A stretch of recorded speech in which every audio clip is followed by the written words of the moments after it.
He's gone, so let's go to Imogen Fuchs, BBC.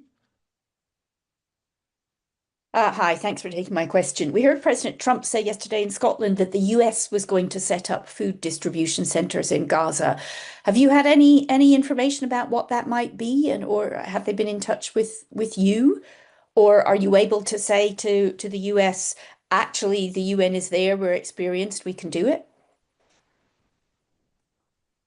Yeah, we're aware of these comments, and of course we're talking to all parties involved. But as you've indicated, I think our view is that we definitely have the capacity and the expertise, and of course the proven experience during the past ceasefire to reach people as needed in Gaza. So we don't need a new system. We just need to be able to be allowed to work and to be able to reach people where they are. During the last ceasefire, WP alone was bringing in more than 200 trucks per day, operating in more than 400 distribution sites. And we know that we need a broad coverage. We need to reach people where they are because many people are trapped in different locations. There are many vulnerabilities where they can't move. We need to restart bakeries and kitchens so they can have access to these sort of regular meals, as well as other nutrition support and other support. So just, I think we don't need a new system. We just need to be able to allow it to work. And we need to go beyond the rhetoric and beyond the words and to see sustained action on the ground. And that's what we're calling for at this time. Thank you very much. Olivia Lepotvin, Reuters. Hi, all. Thank you.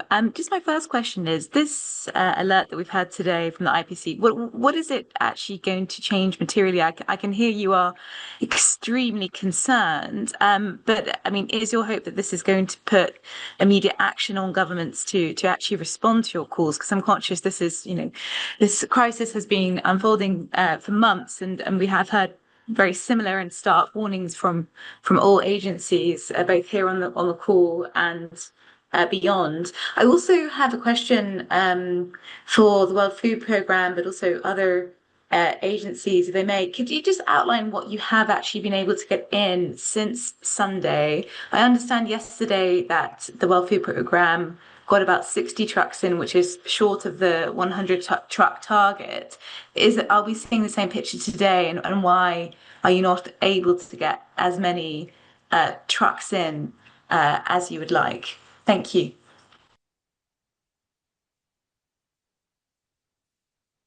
Ross or Jean-Martin? Yeah, I'll let Jean-Martin take the first one. Happy to talk about the second. Okay. I appreciate it. Look, these alerts are vital. This is the system that's used to ascertain what the situation is like on the ground. For a very long time, the IPC alerts and the IPC analyses that we've had have expressed a very high level of concern about the food security and the nutrition situation in Gaza. This is not the first time that we've expressed our concern. The last alert was about a risk of famine in all parts of Gaza. About a year ago, there was also a statement about how bad the situation is. To tell you that the indicators have reached a level that we haven't seen yet, that we haven't seen before. And this is meant to catalyze action. What we're hoping to do is keep Gaza on the agenda to ensure that there is evidence for the advocacy that is taking place in humanitarian circles, and ensure that Gazans receive the support that they require. It's important to bring evidence. And to add to what Ross was explaining earlier, the data that we have on Gaza shows that when there is access, that when the trucks do come in, that when the humanitarians are able to carry out distributions, these food security indicators improve dramatically. And what we need is a chance to be able to do the work that we're mandated to do. Perhaps over to Ross for the second part of the question. Thanks, Jean-Martin. Thanks, Olivia, for the question. Just to say, we're getting about approximately 50% of what we're requesting into Gaza since these humanitarian pauses started on Sunday. And I outlined earlier some of the challenges we continue to experience. Thank you very much. Oh, yes, Robin, sorry. Yeah, thank you. Just a couple more questions. In terms of getting stuff into the Gaza Strip since this change happened on Sunday, what has actually changed in terms of permissions and restrictions and that sort of thing? And secondly, on airdrops, some countries have been performing airdrops of aid over the Gaza Strip. Can you speak about how useful they are compared to getting the full sort of humanitarian convoys that you're used to getting in? Thank you. Yeah, on the airdrops, I don't know if you want to say something or I have an answer for that. Maybe I'll start with that, then I'll give you the floor. What we can see is that, of course, we have seen that airdrops have resumed 2 days ago in Gaza. While the UN welcomed all efforts to provide aid to people who desperately need it, UN agencies and partners remind that airdrops are the last resort measure and carry risk for people on the ground. Injuries were reported 2 days ago when packages fell on tents. That is what I had on the airdrops, but maybe Ross and Jean-Martin have got more. Sure. Yeah, thanks. The first Just to emphasize what you indicated on airdrops. I mean, certainly we have extensive experience in other operational contexts on airdrops, and it really is a last resort where there are no other logistics or transport options. In addition to being, far too expensive and inefficient, it just is not a practical solution in this context. It carries extreme risk for populations that are in a very dense population base in different parts of Gaza. And we've seen some of those reports of injuries already. So while I appreciate the symbolic nature of it, it is not a practical solution. And we do have that practical solution waiting, ready at the borders of Gaza, at the crossing points, and ready to move. Your first question on what has changed, I mean, I think we appreciate and we welcome these humanitarian pauses, and we would like to see the full spirit of them implemented all along, right down to the distribution point, so that we can move quickly and effectively. Until those different delays and approvals, clearances, the interaction with armed forces and civilians on the ground, until that is improved, we're not going to see sufficient enough change to turn the dial on the humanitarian situation inside Gaza. I have two follow-ups from Gabriela and Olivia, and then we will go to the next item. Gabriela. Thank you very much, Alessandra. So just to clarify, I would like to know how many convoys are needed daily to ensure that Palestinians have food and drinking water on a sustained basis. So this is not like a handout. So a week of humanitarian aid won't resolve the situation. So to prevent children from dying from hunger, women, what do you need every day in a sustained way?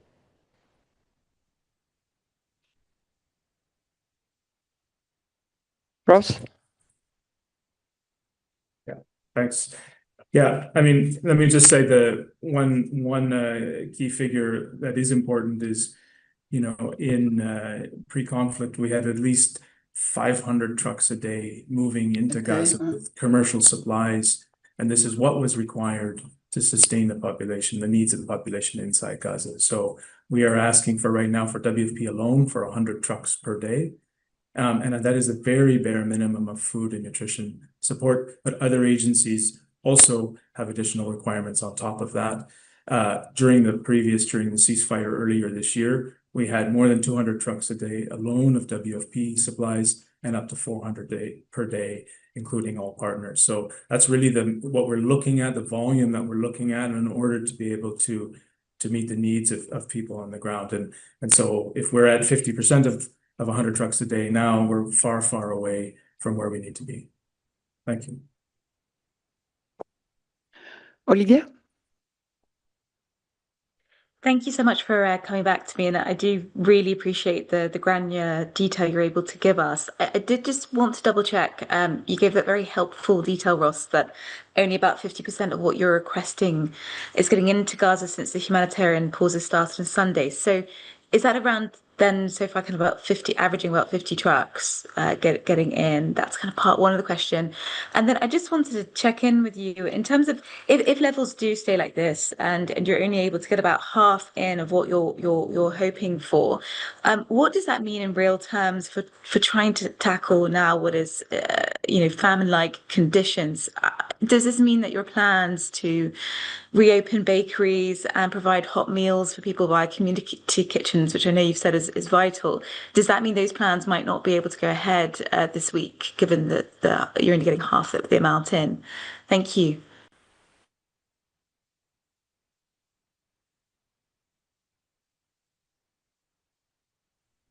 Thanks for the follow-up, Olivia. Indeed, that's what it means. I mean, we're not going to be able to address the needs of the population or the severity of the situation unless we can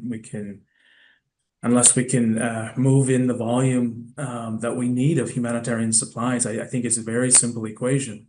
And so if we're only able to move in half of that or we're not meeting what's required, the metric of success here is not the number of trucks. The metric of success is, are we able to alleviate the situation on the ground? Are we able to turn the dial on the state of severe acute malnutrition? Are we able to provide the food basket and to meet the needs of vulnerable households there? My colleague at the podium there talking about the needs of women and children. Are we able to address the situation? That's the metric of success. It's not the number of trucks, although that is an important part of the process. Thanks. Thank you very much. Olivia, Gorky has been patiently waiting, so if you don't mind, I give Gorky the floor first.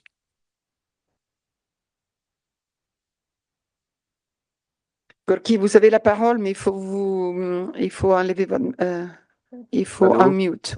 Allô, bonjour. Voilà, on vous entend. Merci beaucoup, Alessandra, et porte-parole qui nous briefe. J'ai deux questions. La première, ce sera à vous, Alessandra, pour envoyer à New York. Est-ce que, à partir de ce que nous sommes en train de vivre aujourd'hui, nous avons même dépassé le stade de génocide et d'affamer des gens, où un État a atteint le stade ultime de l'inhumanité. Ma question est de savoir... Gorky, on vous entend vraiment, vraiment super mal. Et en plus, comme vous parlez français, et je pense que ça va être compliqué pour nos invités, est-ce que ça vous embêterait d'écrire vos questions dans les chats? Et puis moi, je vais les lire, s'il vous plaît, parce qu'on vous entend trop mal. Can you hear me right now? Essayez encore. Can you hear me? Essayez allez-y. Maybe we can hear you better now. Try. Give it a try. Okay. My question is there any means for the United Nations to withdraw a country which has reached the top of humanity to withdraw the membership? Gorky, ça vient trop broken. Je suis désolée, mais on peut pas comprendre ce que vous dites. Envoyez-moi les questions par écrit, s'il vous plaît, je vais les lire. Je suis désolée, mais au début c'est bon, et puis après les mots sont saccadés. Je m'excuse, mais on n'entend pas. Olivia, you had another follow-up, and then we'll go to the next speaker. Thank you so much. And I do apologise for my third question. I just did want to clarify the question on whether community kitchens and bakeries can still open as planned, or whether that might be delayed given the lack of aid getting in. Thank you so much.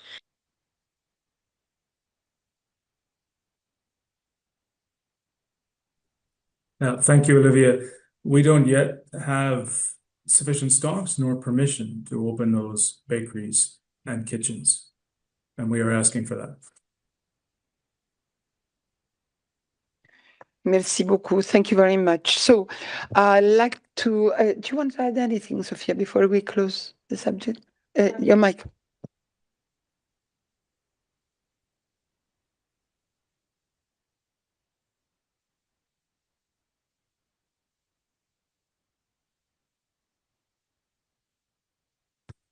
Thank you, Alessandra. Now, just to say that we are working closely with partners as the WFP to address the specific needs of women and girls, and to reiterate that they are bearing the brunt of the conflict and the food crisis. So everything we can do jointly to address and alleviate their suffering is, of course, of extreme urgency. Thank you, Alessandra. Thank you, Sophia, and thanks to Ross and to Jean-Martin to for the briefing to the Geneva Press Corps, and hopefully you can come back and update us on the situation in the next days.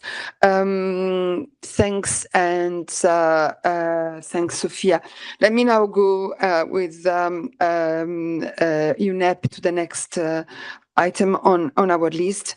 I'd like to welcome Jyoti Mathur-Philip, who is the Executive Secretary of the Intergovernmental Negotiating Committee on Plastic Pollution and head of the Secretariat. Jyoti is coming to us from Nairobi, and I'd like to welcome her and thank her for her patience, because we had, unfortunately, to change the agenda. And she's here to tell us about the Intergovernmental Negotiating Committee process and structure. As you know, the committee is meeting in Geneva from the 5th of August for 2 weeks. And so Jyoti is going to give you a little bit more information on this very important meeting that we are very happy to host at the Palais. Jyoti, you have the floor. Thank you so much. Good afternoon from Nairobi, everyone. And of course, for those joining us from other parts of the world, good morning and good evening.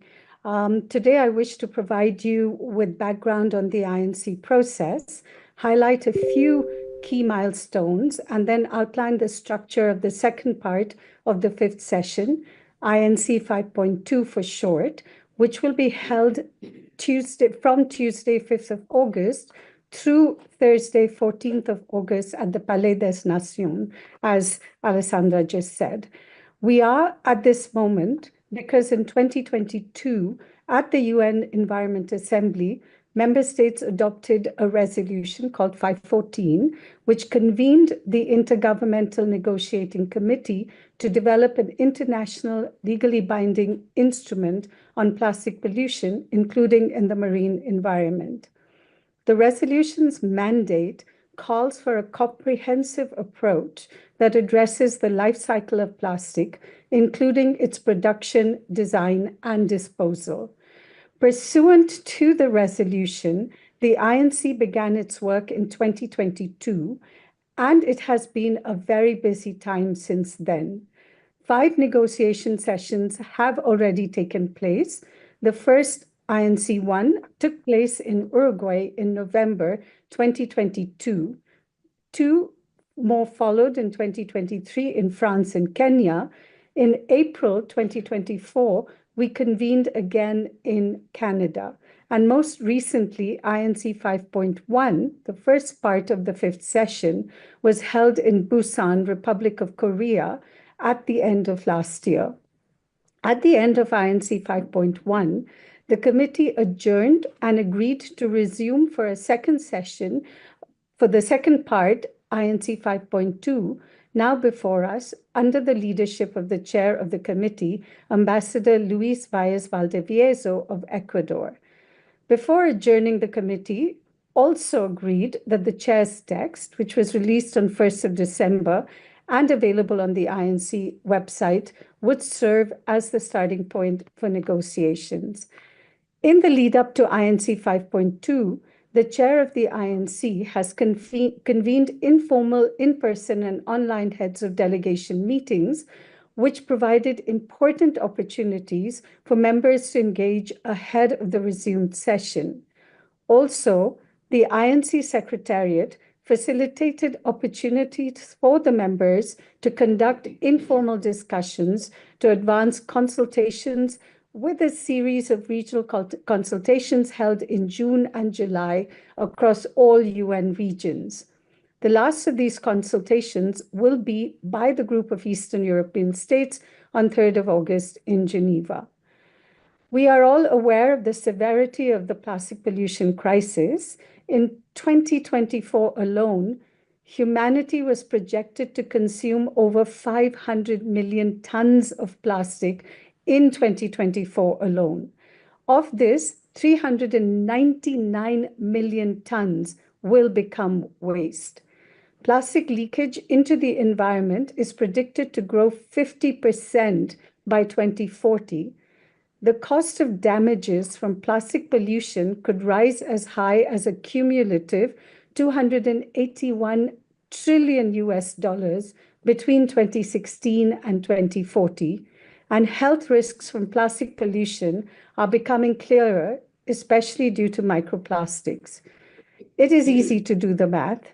We are facing an environmental crisis, and urgent action is needed now, with a treaty fit for purpose matching the scale of the problem.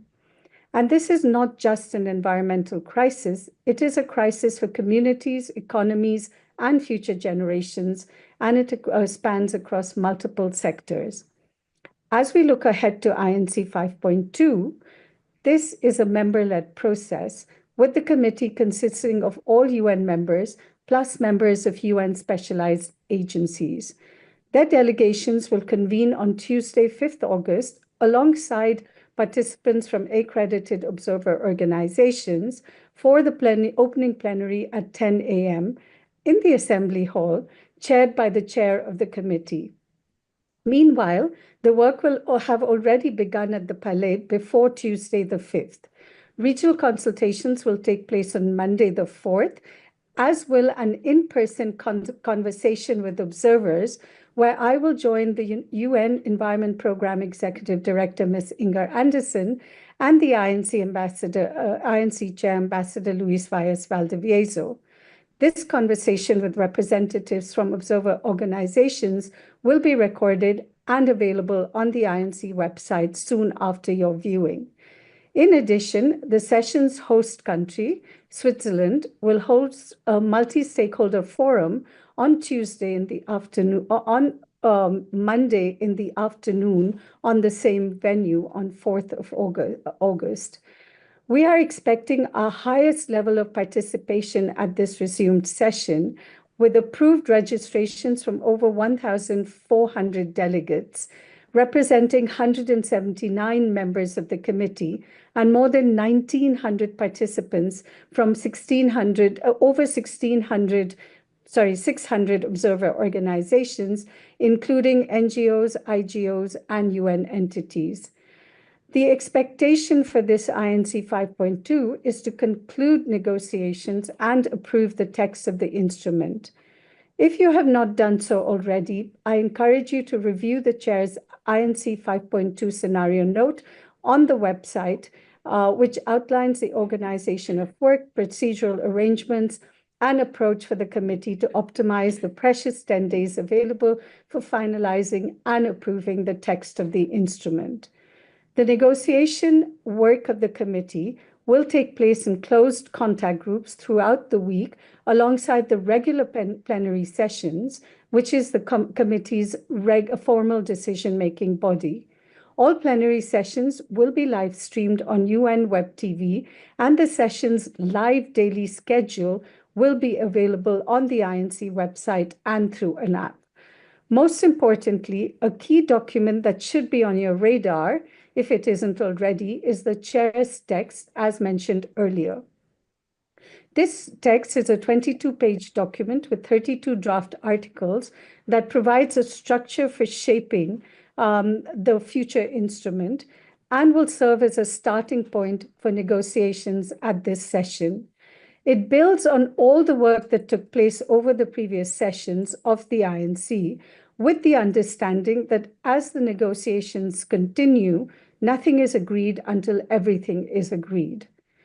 I would like to end by saying, when the ink is dry and the gavel goes down, the work will only have just begun. Words need to be turned into action, and we will all need to turn our attention to the treaty's implementation. Thank you for your time, and please send any follow-up questions to the UNEP News Desk via the INC website. I turn back to you, Ms. Vellucci. Thank you. Thank you very much, Mrs. Matthew-Philip, for this briefing. It was important to give this information to the journalists today because, as people here know, Friday there is an official holiday in Switzerland. Palais will be closed, so we won't have a briefing, and that's why I thank you very much for being with us today. And as you said, please ask any other question either through the website indicated by Mrs. Matthew-Philip or through Eunice. We are in constant contact with the communication lead of the Secretariat. And of course, as you have also heard, there will be a lot of people at the Palais des Nations during these 2 weeks. Journalists, of course, are also welcome, but there will be a number of details on the logistics of your participation, so don't hesitate to ask us. So I'll open the floor to questions now. First in the room, Christian Ulrich is our correspondent of the German news agency. Yes, hello. I reached out yesterday to the media email address, but I did not get an answer. So I wonder whether it's not live yet. And could you please share the notes? This is the Lisa Schlein question that I would like to deposit here. Can you please share the notes that you read from? Thank you. Mrs. Matthew-Philip, yeah, I see you nodding, and we will help you with sharing the notes to the journalists in Geneva if needed. May I also yes, please go ahead. We will have a media advisory also out this week. And of course, all the notes will be shared. Thank you. Thank you very much. Well, the notes, if it's possible, I'm saying this for your colleague, Jyoti, if the notes could go out as soon as possible so that the journalists have it today after your briefing. And then when the media advisory come, of course, that will also be much welcome. Is there any other question for UNEP? I don't see any, but I'm sure there will be many when the conference will start. But before we leave the issue of plastic, we also have an announcement from Catherine Wissou for UNCTAD on the publication of a plastic pollution report, right? Thank you, Alessandra. My briefing will be in French. My notes will be shared in English. Je vais ajouter quelques chiffres sur l'économie et le développement autour des plastiques. Donc, avant l'ouverture des négociations qui viennent d'être présentées, la CNUSED va publier une mise à jour du commerce mondial, le Global Trade Update, spécifiquement sur le commerce des plastiques. Si les plastiques ont contribué à dynamiser l'économie mondiale, aujourd'hui, le risque est élevé qu'ils freinent la croissance de nombreux pays en développement. Quelques chiffres pour avoir une idée de l'ampleur. L'an dernier, le monde a échangé pour 1 100 milliards de dollars de produits plastiques. C'est environ 5% du total des marchandises qui ont été échangées dans le monde. Et 3/4 de tout le plastique jamais produit sur la planète sont aujourd'hui des déchets, dont une grande partie s'échoue sur les côtes des petits États insulaires en développement et États côtiers, les plages qui font rêver les touristes et ces pays qui manquent de moyens pour les gérer. Pourquoi c'est crucial de gérer cette question pour les pays en développement? Ils entraînent bien sûr un coût environnemental. Je ne reviens pas sur les détails, un coût économique et puis bien sûr un coût social avec les dépenses de dépollution et de siphonnement des fonds publics qui sont déjà limités pour l'éducation, la santé ou la construction d'infrastructures. Mais il y a de bonnes nouvelles. Le plastique n'est plus fantastique, mais le document que nous allons publier montre que le marché mondial des substituts au plastique pèse aujourd'hui 485 milliards de dollars annuels et croît de 5,6% par an dans les économies en développement. Il y a donc là un véritable levier pour, avec de bonnes politiques commerciales, permettre à ces pays d'intégrer des nouvelles chaînes de valeur, de transformer des résidus agricoles, par exemple, en emballage compostable, mais il y a beaucoup d'autres produits concernés par l'usage des ressources naturelles pour remplacer le plastique. Plusieurs options politiques sont décrites dans le document, comme réaligner les tarifs appliqués au plastique sont inférieurs aux tarifs appliqués aux substituts du plastique, par exemple. L'investissement dans les infrastructures circulaires, il s'agit de collecter, recycler, réparer, et il faut trouver des fonds pour cela. Exploiter les outils numériques également pour permettre de tracer les produits, aider les douanes et les petites entreprises à respecter les normes de durabilité à des coûts moindres, et bien sûr créer des disciplines commerciales avec ce futur traité mondial sur les plastiques en cohérence avec les règles de l'OMC, la Convention de Bâle et les accords climatiques. Le message de ce nouveau document qui sera publié demain, peut-être en fin de journée, mais en tout cas d'ici demain, le message est simple. Le commerce doit faire partie de la solution et non être la source du problème. Il va falloir donc réorienter les incitations et il est possible d'ouvrir de nouveaux marchés, de créer des emplois, de créer de la valeur, de protéger la planète et en particulier dans les pays qui ont le moins contribué à la pollution plastique, mais qui en supportent le plus lourd fardeau. Voilà, c'est un document qui est assez court. Hein, le Global Trade Update ne fait pas 100 pages, donc il vous sera communiqué dès que terminé, ce qui ne saurait tarder. Et bien sûr, nous sommes à votre disposition pour en détailler les recommandations.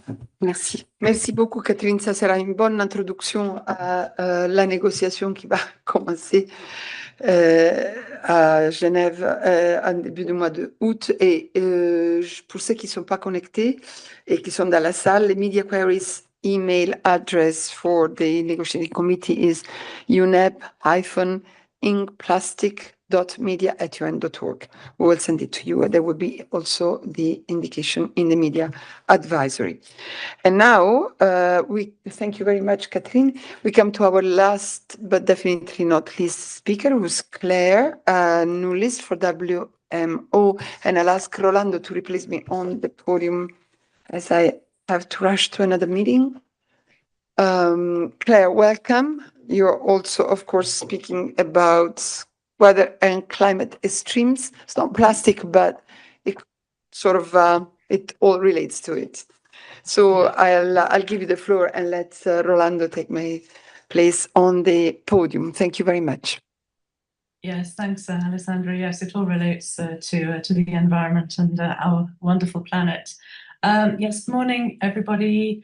Just to say, the World Meteorological Organization will announce a new world record for the longest lightning flash.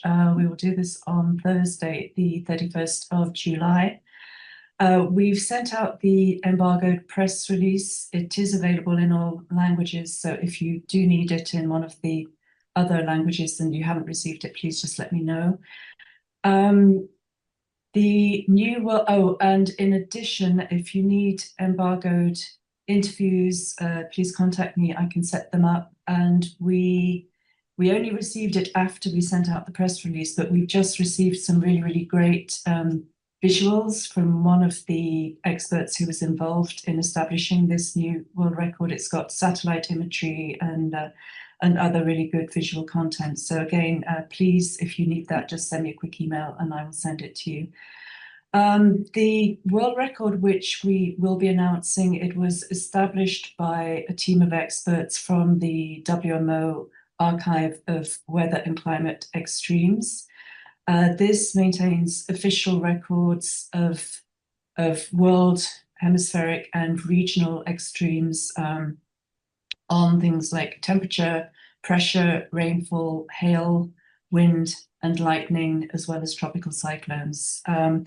Of all the things that we do at WMO, I probably get the most questions on weather and climate extremes and on world records. So we do expect, that this new announcement will see quite a lot of media interest on Thursday.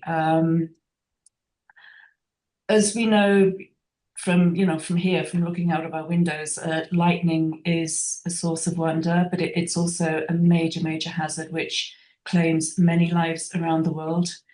So the new findings, and one of the reasons that we do track, lightning extremes, is to highlight important public safety concerns about electrified clouds, which can produce flashes which travel incredible distances and have a big impact on public safety, the aviation sector, and as we unfortunately see too often, they can spark wildfires.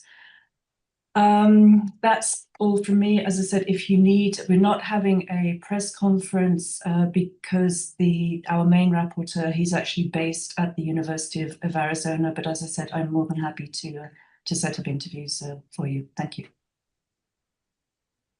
Thanks to you, Claire. Hello, and thanks again very much for that very comprehensive brief. We do have a question for you from Antonio of FA. Antonio. Thank you, Rolando. I read the press release. It's an amazing record, but I wonder if the ray touched the land and if it did have an effect on the land, if it touched it. If not, I wonder, these extremely long rays are more powerful and can be more dangerous than the normal rays. Thank you. Yeah, I mean, this is all sort of embargo, so I don't want to say too much in case of breaking the embargo. Antonio, I'll deal with it with you offline. I'd rather that, and I can set up a quick call, with our expert. But just in general, I mean, when we issue, new records for instance, heat extremes, this is quite often, the case that there is actually a new record been set because it's got warmer. In the case of lightning, it's not necessarily because we are seeing longer lightning flashes than in the past. It's because, satellite imagery is allowing us to see them and to measure them much better. But for your other questions, I can answer them offline. Well noted. Thank you very much, Claire. I'm certainly interested in this report coming out Thursday, so thanks very much for the heads up. I think that does it for questions, unless there's a last look in the room. Online, nothing here. So thanks once again, Claire, and good luck with that launch this coming Thursday. Colleagues, I have the easiest job because I have no announcements. I just came here momentarily to say hello, and I think the briefing's over. So see you here Tuesday, this coming Friday. Once again, the 1st of August, it's a national holiday, so we won't have the briefing. I would like to thank all our briefers once again, and thanks to you for your attention.